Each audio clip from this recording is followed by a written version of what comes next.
Hi Iseabail, here's the feedback for the reading part of the mock exam that you've done recently, and you've scored the full 4 marks for question 1, which is a good score.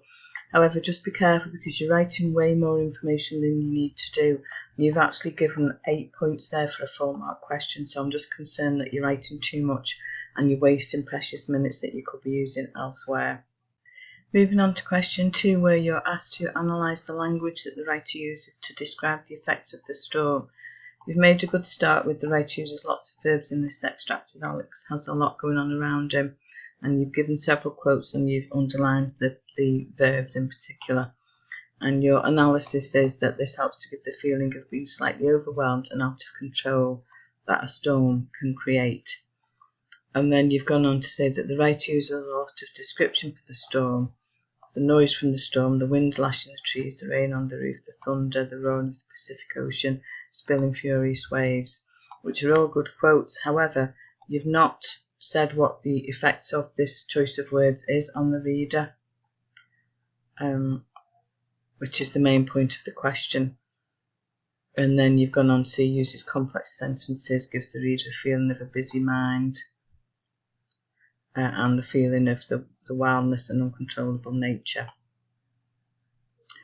However, there was such a lot that you could have mentioned in here, which would have got you the higher marks. For example, the wind lashing the trees, so the use of the verb lashing could suggest that the wind is whipping the trees around and battering them against the ground, and the roaring of the Pacific Ocean could make it sound like a wild animal that's attacking the land, and the adjective furious waves makes them sound wild, angry, aggressive as it's crashing against the rocks. So I think if you'd have gone into more depth and zoomed in on particular words, you would have got up into the level 3 band, but as it is, it's 4 marks out of the possible 8 for this question. Moving on to question 3, where you're asked to analyse how the text is structured to interest you as a reader. So you've started off again well with saying the writer focuses my attention on his mother as she's being carried off by a large black bird, and this made you wonder if there was a problem with his mother, and how things in everyday life can be distorted in dreams. Perceptive comment here about the nightmare may be symbolic of what we then find out about his mother, that she's ill and the blackbird could be being carried off, potentially dying. So that's all good comments. Unfortunately, you've not included the quote here, which is going to detract from your marks. You've then gone on to say the writer shifts the focus from the nightmare to the storm, which heightens the reader's feeling of helplessness. And then it goes on to normal everyday things, and comment that we've all felt like this at times. It's going to be a bad day and it'd be better to stay in bed. And then you've actually used a quote here with the metaphor, the air in the house felt heavy like being at the bottom of the sea, and you've gone on to explain that. You've then commented on the domestic situation, and that's when we find out that the mother is ill. And then you say finally we found out more about the mother through lots of description, and you've given some quotes of that. And then you said we are given the comparison of how she is now after the illness, and the feeling that she's less than she was, a silent ghost, which gives us all the pain and the loss that Alex is feeling. And so this movement holds our attention throughout. So if we look at the mark scheme, at level 3 explains clearly the effects of the writer's choice of structural features. Well, I think you have done that quite clearly. You've made some quite perceptive comments, and you've made clear and accurate use of subject terminology. So for subject terminology for this question, it is this: the writer focuses in the beginning, writer shifts the focus from the nightmare and heightens the reader.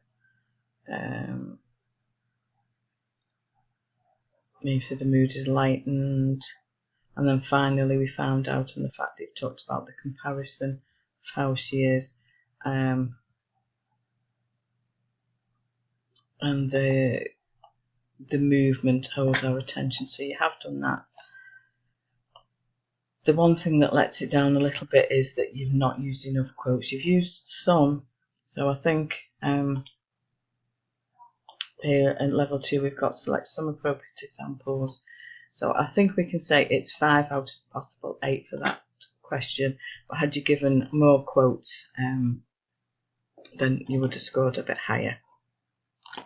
Moving on to question 4, I think you've done really well with this question. You've started off saying you agree with the statement, and you've commented on the fact that the nightmare shows the boy's feelings, but the part of the story set during breakfast time shows he is struggling to cope. So they're trying to protect the father by pretending to eat the pancakes. But then the facade falls away. So we've got a quote here: Alex wasn't in the mood to applaud his father's efforts. And you've said that his replies to his sisters could be considered rude, so there's methodology. For example, shut up, Nicole, and you two are just kids, you don't know what you're talking about. You've commented on this sounds like normal sibling argument. However, in this case it's about the mother, and it's showing how angry he feels about it and how it's affecting the whole family.